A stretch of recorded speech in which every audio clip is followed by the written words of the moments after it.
Hello friends, today we are going to see the topic production of monoclonal antibodies by Hybridoma Technology. Hybridoma Technology is a technology of forming hybrid cell lines. A cultured cells of two different cell types or from two different species can be fused to produce somatic cell hybrids with diploid genome of both cell lines. The rate of fusion can be greatly increased by using certain viruses and chemicals. The hybridoma technology was discovered by George Kohler and Cesar Milstein in 1975. Monoclonal antibodies are antibodies of only one type or homogeneous immunoglobulins of defined specificity. Monoclonal antibodies are being synthesized by popular hybridoma technology. Here, the hybridoma cells are formed by the fusion of two different types of cells. One, the antibody producing B lymphocytes from the spleen of mouse immunized with specific antigen, and second, the myeloma cells from human or rabbit which are capable of indefinite multiplication. Thus, the hybridoma cells will have the antibody producing capability inherited from B lymphocytes and also ability to grow continuously inherited from myeloma or tumor cells. Method. The first step is to immunize animal by injecting an appropriate antigen. Antibodies are produced by B lymphocytes. B lymphocytes are isolated from the spleen of an animal which has been immunized with the antigen against which monoclonal antibodies are to be raised.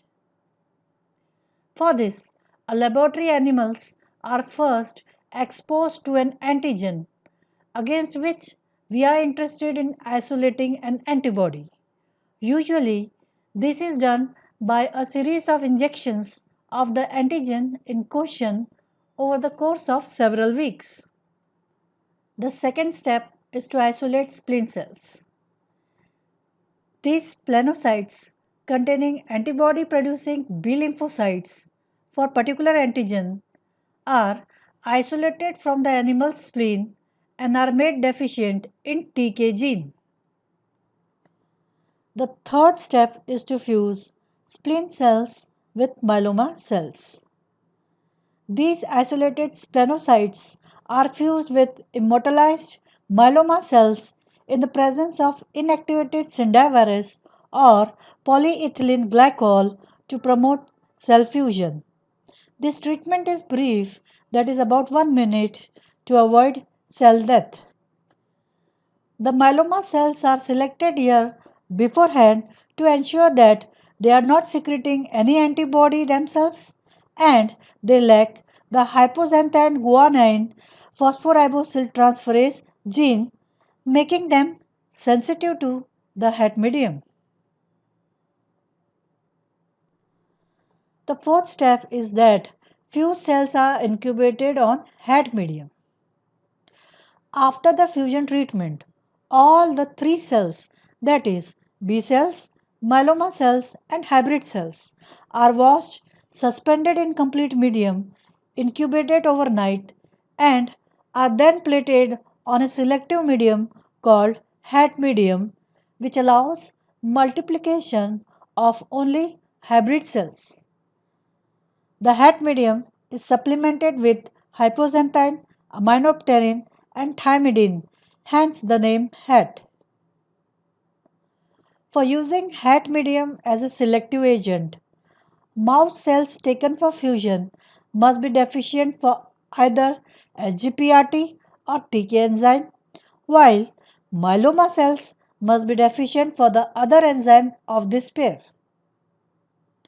Thus, one may fuse SGPRT deficient myeloma cells with TK deficient mouse cells.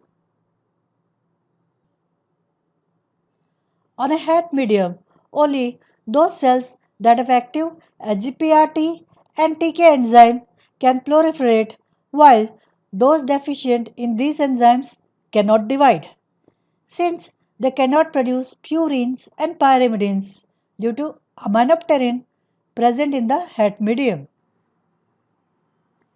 The hybrid cells will be SGPRT and TK positive, so these will multiply on het medium, while only B lymphocytes and myeloma cells will fail to do so. Aminopterin present in the medium blocks the salvage pathway that allows for nucleotide synthesis. Hence, unfused myeloma cells die as they cannot produce nucleotides by de novo or salvage pathways because they lack HGPRT. At the same time, unfused B cells die as they have a short lifespan. In contrast, only the B cell myeloma hybrids will survive, since the SGPRT gene coming from B cells and TK gene coming from myeloma cells is functional. The resulting hybrid cells are having both the properties of parent cells to produce antibodies and are immortal. This incubated medium is then diluted into a multi-well plates to such an extent that each well contains only one cell. Since the antibodies in a well are produced by the same B cell, they will be directed towards the same epitope and others monoclonal antibodies. The hybridoma culture supernatant, secondary enzyme labeled conjugate, and chromogenic substrate are then incubated, and the formation of colored product indicates positive hybridoma. Alternatively, immunocytochemical screening can also be used. Once a hybridoma colony is established, it is multiplied either in vitro or in vivo to obtain monoclonal antibodies. Monoclonal antibodies are used in numerous procedures like the identification of blood groups, diagnosis of disease, in vaccine production, and immune therapy, etc. Hope you understood the topic very well. Thank you.